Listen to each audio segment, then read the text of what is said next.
No. You guys. You guys, there's no wick. Wick, producer Kylie, there's no wick, right? Am I crazy? Where's the thing that I light? There's no wick again. No way to light this thing. Oh, yes. I really wanted to bring this to the people. So I have a listener who has a family member that was working at Netflix for many, many years and just left. And I was gifted this gorgeous, as ever. There's no wick. Is that normal? Are you serious? Is that the thing? There's no wick. I've had 2 people tell me that there was no wick when they ordered a candle. There's literally no wick. Are you kidding? There's just one major issue with these candles, and it's impossible to brush off. They don't have a wick. Not one.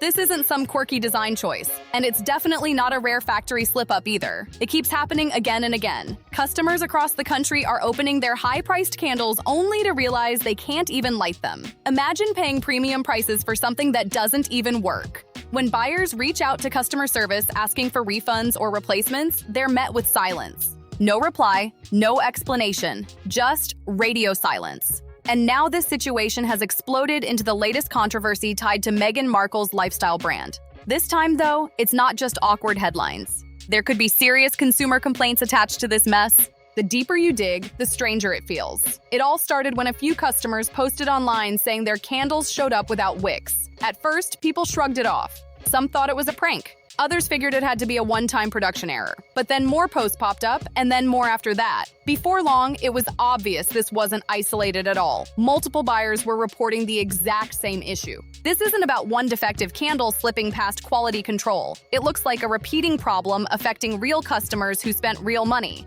That's when things start to feel uncomfortable. Oprah loves the marmalade so much. It's a favorite of hers that came across totally organically. No.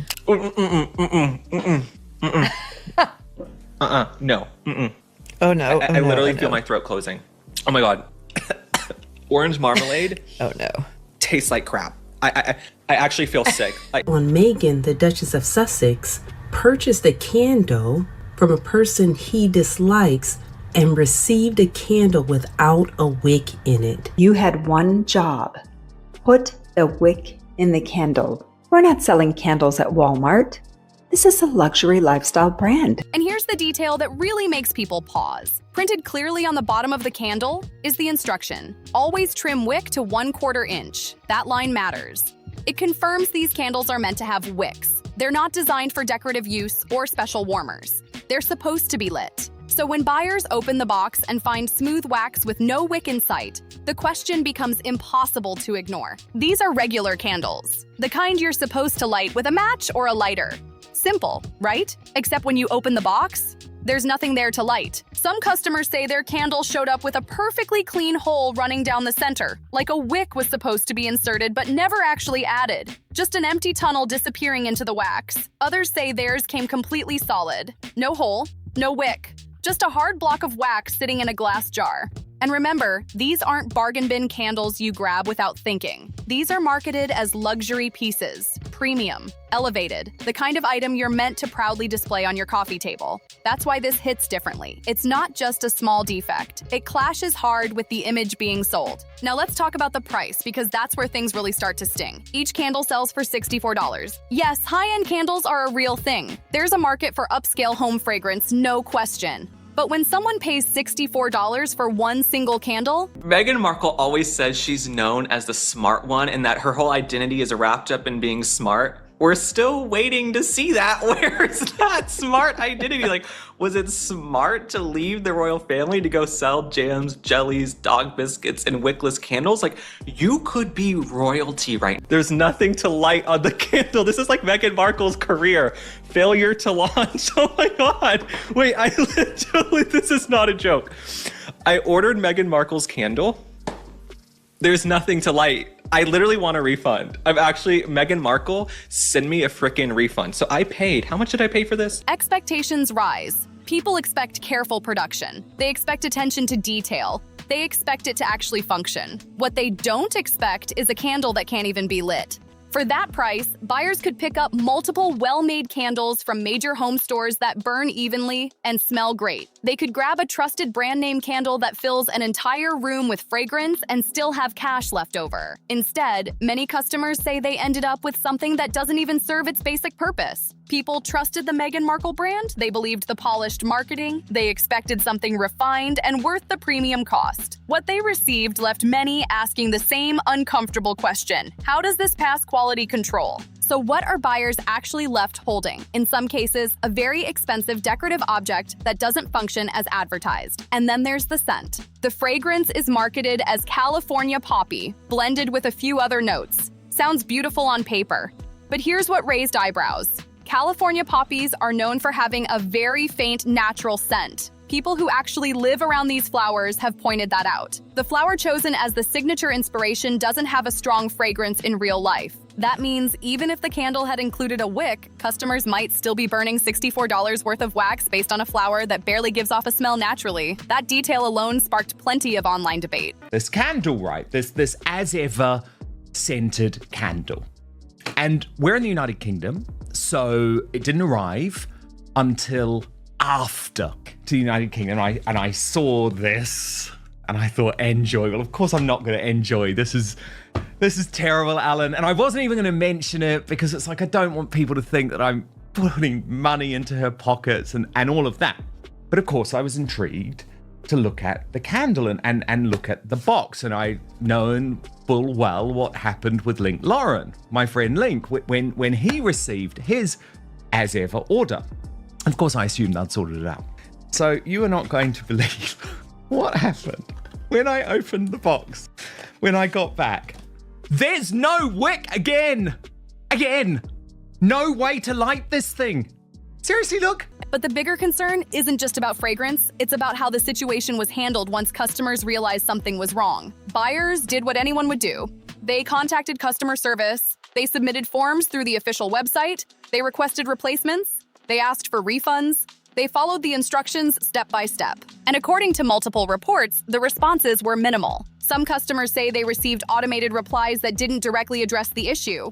Others claim they never heard back at all. Refund requests were reportedly denied or left unresolved. The website is said to operate under a strict no refund policy, which only added to the frustration. So from a customer's perspective, if you spend $64 on a candle and it arrives missing the one element that makes it usable, you may be stuck. No refund, no replacement. Just a product that doesn't work as expected. When you pause and think about it, that's where the discomfort grows. Typically, if a business discovers a manufacturing issue affecting multiple customers, it moves quickly. Refunds are processed, replacements are shipped, apologies are issued. That's how brands protect their reputation and keep consumer trust intact. I ordered the candle. The candle came without a wick. This is not even a stunt. I literally opened it on camera. Her candle that was $64 was not lightable, okay? It was a metaphor for her career. Nothing was igniting, nothing was lighting, there was nothing on the inside. So Meghan Markle, it's actually quite pathetic to see someone fall from grace so hard. Right. Let this be a cautionary tale to so many of the women out there who maybe even look up to Meghan Markle, though I don't know how you would have stumbled upon. $64. I paid $64 for a candle you can't light. And you know how God has a sense of humor? I was running around the house this morning looking for matches or looking for a lighter. So I literally finally found matches. Okay, we're a few minutes late filming the show. Looks like I didn't even need a match because there's nothing to light the candle. Light a candle. Okay, let me smell it. Smells like a whorehouse in Nevada.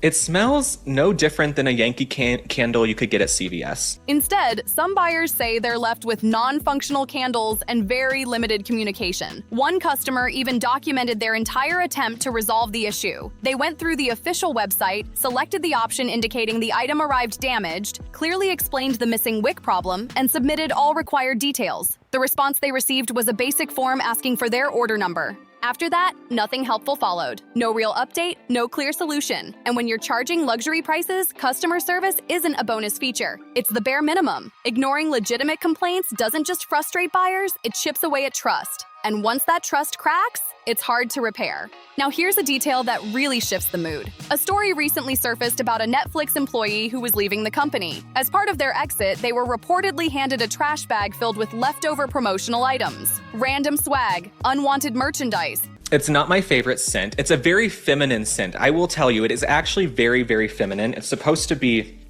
water lotus, sandalwood, and California poppy. It does probably smell like Meghan Markle's bathroom at her home in Montecito, I will tell you that. But it's a no for me. I will say this. If I'm paying $64 for a candle, there better be a wick, okay? There better be something that I can actually light. I actually think this is a joke. This has to be a prank, you guys. The candle, I will say, it's weighty. It's heavy. It doesn't feel cheap. I'll give her credit for that. It doesn't feel cheap. The problem is you can't light it, you bird brain bitch. There's nothing in here. So someone at quality control needed to control the quality because there's nothing to light. Things the company simply didn't want sitting around anymore. And inside that bag, as ever products, including one of the candles. Think about that for a moment. Netflix, a major partner connected to Meghan Markle's projects, reportedly treated these items like leftover office clutter, not as premium keepsakes, not as prized collaborations. Just items to clear out before someone walked out the door. That visual alone speaks loudly. And here's the detail that raised even more eyebrows. The candle in that swag bag was also missing a wick. So not only were these products being handed out as extras, but even those units appeared to have the same issue customers were complaining about. That suggests the problem wasn't isolated to a handful of shipments. It may have existed in broader inventory. This all unfolded after Netflix moved away from the Love, Meghan project following disappointing performance numbers. Reports claim the show ranked far down on the platform's charts, even trailing older reruns and low promotion content. Whether fair or not, the message seemed clear. The partnership had cooled off. When a major streaming company appears to quietly move on and clear out related merchandise, it doesn't send a strong signal of long-term confidence. It's just confusing because you told me that over text. We're gonna try this, and I was like, "What?" You're trying Meghan's as if she. I wonder if she actually. Do you think she actually put the sticker on? You think she put poison in this because she knew it was mine? Her kids help. Do you think she saw Andy and was like, "Oh crap, this is Popcorn Planet. I gotta." I'm nervous. Yeah, no, did she poison it? Oh my god. Oh my god, look at all this wrapped stuff, guys.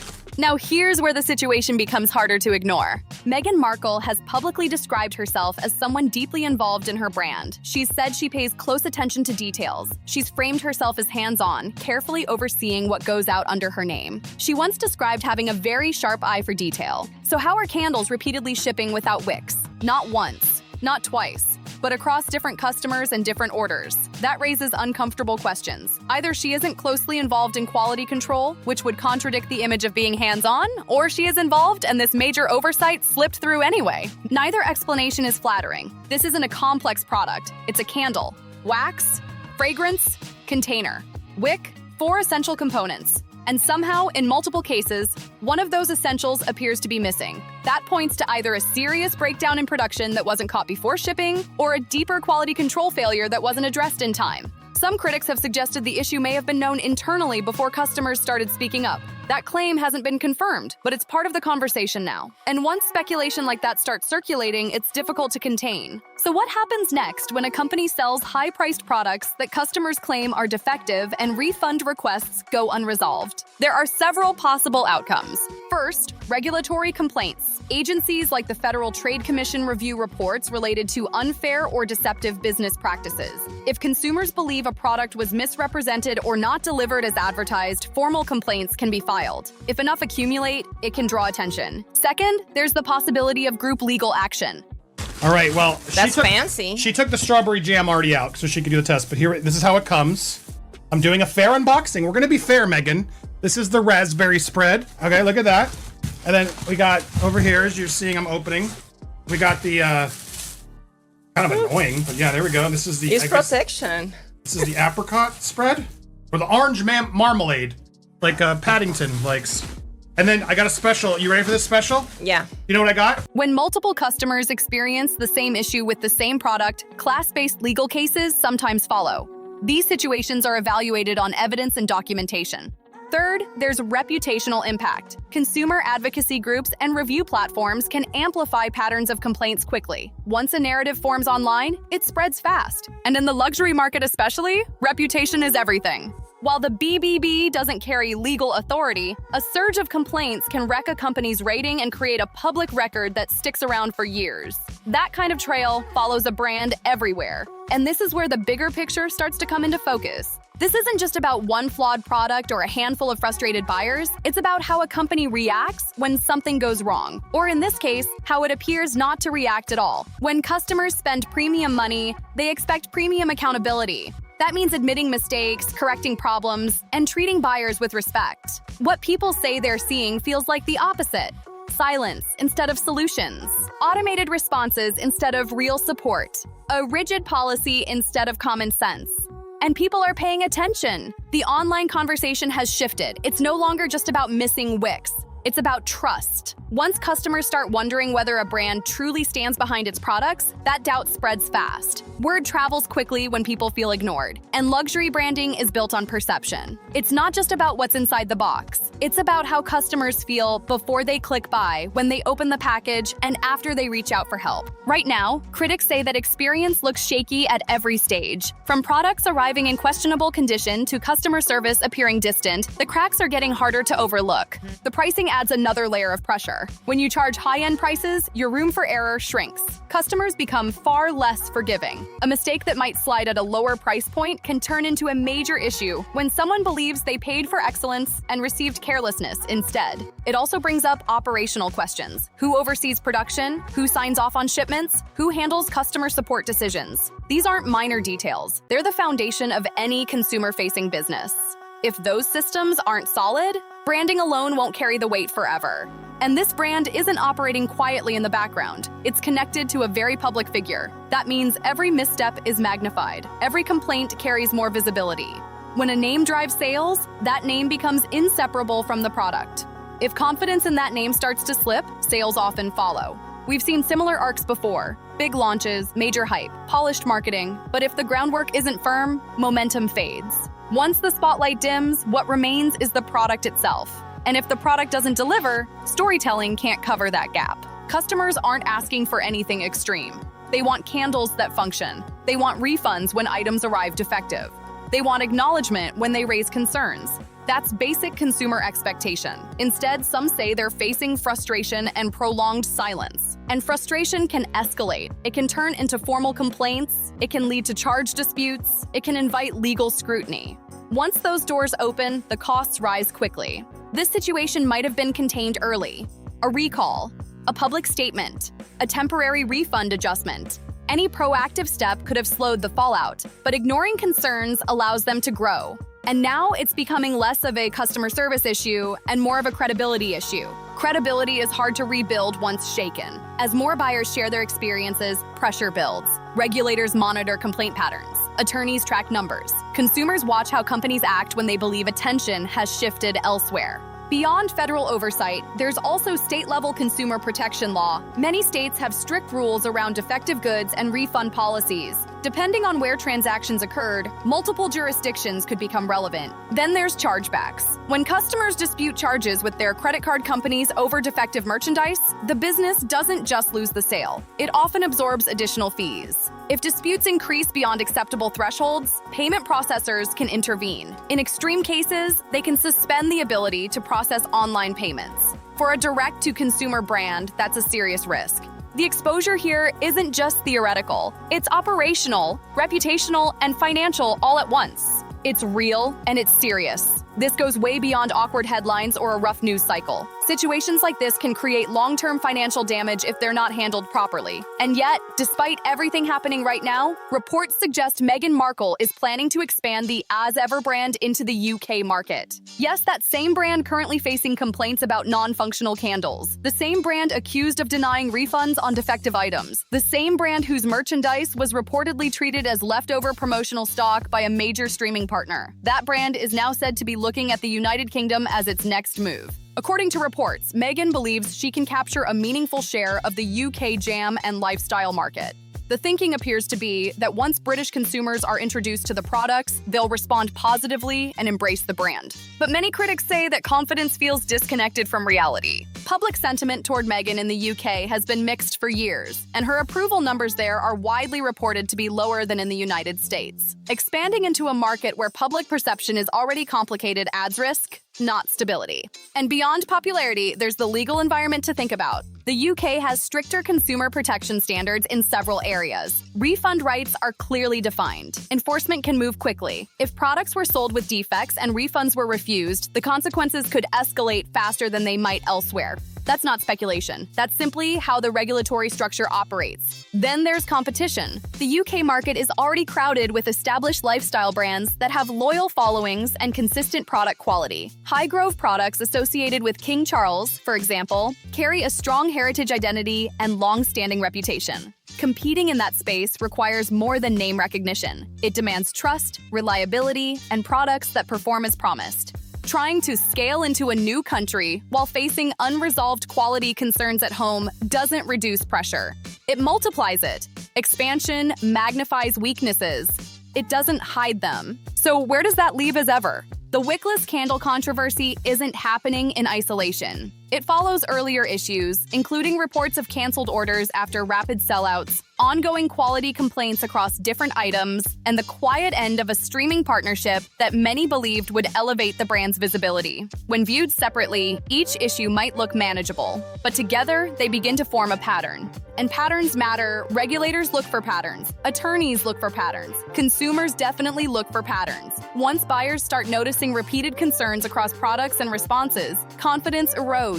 Patience wears thin, and consequences tend to follow. Charging $64 for a candle that reportedly doesn't function, declining refunds under a strict policy, and responding slowly to complaints doesn't align with traditional luxury standards. Luxury is built on experience, consistency, and customer care. When any of those elements falter, the brand image takes a hit. So the big questions remain. Can us ever recover from this wave of criticism? Will regulatory or legal challenges develop further? And knowing everything that's been reported so far, would you personally feel comfortable purchasing from this brand right now? If you have thoughts on this situation, share them in the comments below. If you found this breakdown helpful, make sure to like the video, subscribe for more updates, and share it with someone who's been following the story. I'll see you on the next one.